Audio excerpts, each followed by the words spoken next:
Po is tuturuan ko po kayong mag-cut matalas na kutsilyo. Maghahati tayo ng sibuyas. Depende po yan sa lulutuin nyo.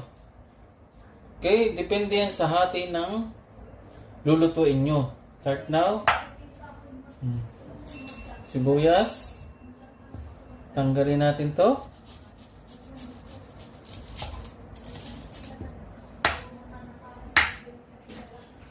Okay, sa gitna.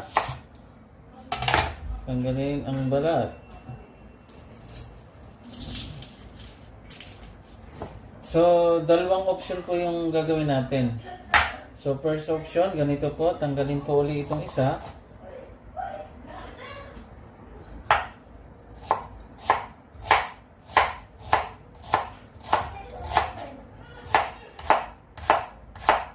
Okay.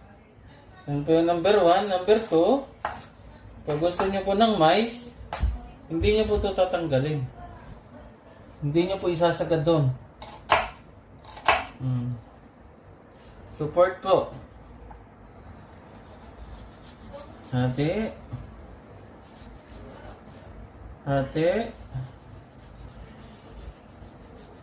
And then, ready to go.